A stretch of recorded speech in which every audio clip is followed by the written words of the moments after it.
दोस्तों, मैं पिछले वीडियो में अकबर के पिता हुमायूं का बात कर चुका था। आज मैं अकबर के बारे में बात करूंगा। अकबर के बारे में बात करने से पहले आपसे एक छोटा सा रिक्वेस्ट, प्लीज़ मेरे चैनल को सब्सक्राइब, लाइक और कमेंट जरूर करें। Thank you. चलिए अकबर के जन्म के बारे में जानते हैं। अकबर का जन्म 15 अक्टूबर 1542 में अमेर कोट के राजा बीरसाल के दरबार में हुआ था। अकबर के पिता हुमायूं तथा माता हमीदा बानी बेगम थी। 1555 ईस्वी में हुमायूं ने मछुआरा के युद्ध लड़ा, उसमें अकबर शामिल था। सिर्फ शामिल अपने पिता के साथ शामिल हुआ। 1555 ईस्वी में हुमायूं ने अपना उत्तराधिकारी बना दिया तथा पंजाब लाहौर का सूबेदार बना दिया अकबर को। अकबर का राज्याभिषेक 1556 ईस्वी में कालानौर गुरदासपुर पंजाब में मिर्जा कासिम ने करवा दिया। आदिल शाह के नेतृत्व में कुछ योद्धा अकबर के खिलाफ हुए तथा अकबर को हराने के लिए हेमू को अपना योद्धा चुना। और हेमू कोई छोटा मोटा शासक नहीं था, हेमू को विक्रमादित्य का उपाधि प्राप्त था। 1556 ईस्वी में हेमू ने दिल्ली को घेर लिया तथा अकबर और बैरम खान महल से बाहर ही थे। 1556 ईस्वी में हेमू तथा बैरम खान के बीच युद्ध हुआ, जो कि पानीपत 2 के युद्ध के नाम से हम जानते हैं। इसमें बैरम खान अकबर की तरफ से लड़ाई लड़ रहे थे। बैरम खान ने अपने सेना को सख्त आदेश दिया कि किसी भी सेना को तीर नहीं चलाना है। यह देखकर हेमू को लगा कि बैरम खान के पास कोई तीरंदाज नहीं है और हेमू खुलकर लड़ाई लड़ने लगा, खुलकर बाहर आ गया। यह देखते हुए अकबर के सेना ने हेमू को घेर लिया और उसको मार डाला। 1560 ईस्वी में महामनगा के कारण अकबर तथा बैरम खान के बीच में तिलवाड़ा का युद्ध हुआ। अकबर ने बैरम खान को हराकर बैरम खान को हज पर भेज दिया, जिसमें महामनगा उनकी हत्या करवा दी। अकबर का पहला शादी अपने चाचा हिंदाल की बेटी रुकैया बेगम से हो गया। अकबर का शिक्षक अब्दुल लतीफ़ था, जो कि भारत के सबसे माने जाने शिक्षक माने जाते थे, परंतु अकबर को अपना नाम लिखना भी नहीं सिखा। अकबर ने दूसरा शादी बैरम खान की पत्नी सलीमा बेगम से किया था, जो कि सिर्फ एक सांकेतिक शादी था।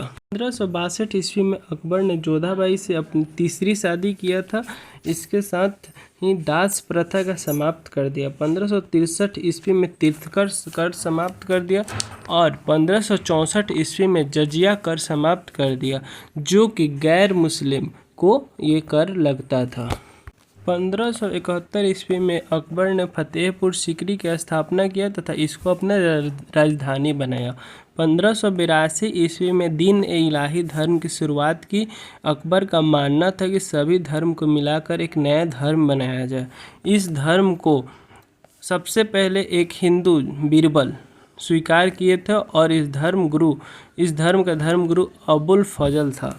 जोधाबाई के कहने पर अकबर ने राम सिया सिक्का की शुरुआत किया, जिसमें राम और सीता मैया का फोटो। अकबर के नवरत्न कहे वाले 9 आदमी, जिनका नाम बीरबल, तानसिंह, टोडरमल, मानसिंह, अबू फजल, फैजी, अब्दुल रहीम, हकीम हुकुम, मुल्ला दो प्याजा थे। अकबर ने राजपूत नीति के द्वारा बहुत सारे राजपूत राजाओं पर कब्जा किया।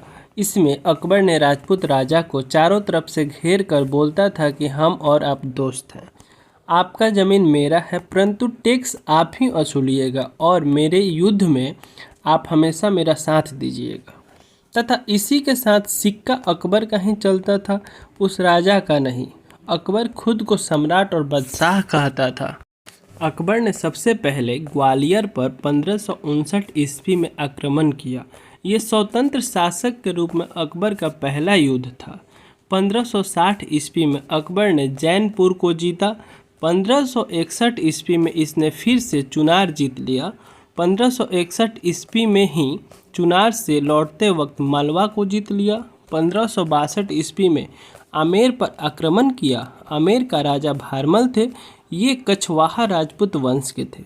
राजा भारमल बिना युद्ध लड़े, यानी एक तरह से कह सकते हैं कि राजा भारमल अकबर से डरकर अकबर से संधि कर लिया तथा अपनी बेटी हरखा बाई, जिनको हम जोधाबाई के नाम से जानते हैं, उनका शादी अकबर से करवा दिया।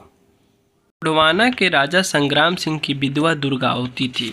इसने अकबर की अधीनता स्वीकार नहीं की और ये अकबर से युद्ध लड़ी, परंतु दुर्गावती 1567 ईस्वी में मेवाड़ की राजधानी चित्तौड़गढ़ थी पर अकबर ने आक्रमण किया। मेवाड़ का राजा उदय सिंह थे और ये भी राजपूत, हार कहाँ मानने वाले थे। ये युद्ध बहुत घमासान हुआ, परंतु युद्ध बीच में ही अकबर ने रुकवा दिया। फिर दोबारा 1576 ईस्वी में अकबर ने दोबारा मेवाड़ पर आक्रमण किया, जो कि हल्दी घाटी का युद्ध कहा जाता है। राजा उदय सिंह के बेटा महाराणा प्रताप थे। इन्होंने हल्दी घाटी में युद्ध अकबर के साथ लड़ा। इस युद्ध में महाराणा प्रताप जीत रहे थे, परंतु अफवाह फैला दिया गया कि अकबर युद्ध में आ गया है, जिससे अकबर के सैनिक का मनोबल बढ़ गया तथा प्रताप के सैनिक का मनोबल टूट गया। इसी के साथ महाराजा यानी महाराणा प्रताप के घोड़ा चेतक घायल हो गया, तो महाराणा प्रताप युद्ध से लौट गए। महाराणा प्रताप की सेना का नेतृत्व हकीम खान सूर कर रहे थे। महाराणा प्रताप कुछ समय जंगल में छुप गए तथा धीरे धीरे फिर मेवाड़ पर अपना कब्जा जमा लिया। 1574 से 1576 ईस्वी के बीच बिहार बंगाल का युद्ध अकबर ने जीत लिया था। 1581 से 1595 ईस्वी तक कंधार, काबुल तथा श्रीनगर पर कब्जा कर लिया अकबर ने, परंतु श्रीनगर में विद्रोह हो गया। विद्रोह को दबाते हुए बीरबल की मृत्यु हो गई। 1572 ईस्वी में अकबर ने गुजरात पर आक्रमण कर दिया तथा जीत गया। 1572 ईस्वी में पहली बार समुद्र तथा पुर्तगाली गुजरात में देखा गया था। पुर्तगाली पहले सूबेदारी स्वीकार कर लिया, परंतु अकबर के जानने पर विद्रोह कर दिया। फिर अकबर ने दोबारा आया तथा गुजरात में पुर्तगाली को मार दिया तथा 1573 ईस्वी तक गुजरात पर पुनः कब्जा कर लिया। गुजरात जीतने के बाद अकबर ने फतेहपुर सीकरी में बुलंद दरवाज़ा बनाया, जो आज भी एशिया का सबसे बड़ा दरवाज़ा कहा जाता है। फतेहपुर सीकरी को अकबर ने अपना राजधानी बनाया, परंतु ये पानी के कमी के कारण और आउटसाइड होने के कारण ये राजधानी सक्सेस नहीं रहा। दक्षिण भारत के 4 प्रमुख देश, जिसमें से खानदेश, बीजापुर, गोलकुंडा ने अकबर की अधीनता स्वीकार कर ली और एक राज्य अहमदनगर, जो कि अकबर की अधीनता स्वीकार नहीं की और इसका शासका चांद बीबी थी, जो कि अकबर से लड़ाई लड़ी और हार गई। 1601 ईस्वी में खानदेश विद्रोह कर दिया और असीरगढ़ का युद्ध हुआ। इस युद्ध में खानदेश के सैनिक को रिश्वत देकर अकबर ने युद्ध जीत लिया। अकबर का एक बेटा जिसका नाम जहांगीर था, उसको अनारकली, जो कि एक दासी की बेटी थी, उससे प्यार हो गया और अकबर का बेटा जहांगीर उसके प्यार में इतना गिर गया कि उन्होंने अपने ही पिता अकबर से 1602 ईस्वी में बगावत कर दिया तथा इलाहाबाद में युद्ध लड़ा। अकबर ने इस युद्ध के लिए अबू फजल को भेजा था, जिसका हत्या वीर सिंह बुंदेला को भेजकर जहांगीर ने करवा दिया। हम कहते हैं ना कि छोटी सी बीमारी ही लोगों की कभी कभी जान ले लेती है। सेम वैसे ही एक महान शासक अकबर की एक डायरिया नामक बीमारी से 1605 ईस्वी में मृत्यु हो गई। इसके बाद अकबर का बेटा जहांगीर अकबर की मृत्यु के बाद अकबर का बेटा जहांगीर का राजा अभिषेक हुआ और राजा जहांगीर बन गया। जहांगीर के बारे में हम अगला वीडियो में चर्चा करेंगे। बने रहिए मेरे चैनल के साथ और लाइक और सब्सक्राइब जरूर करें। Thank you.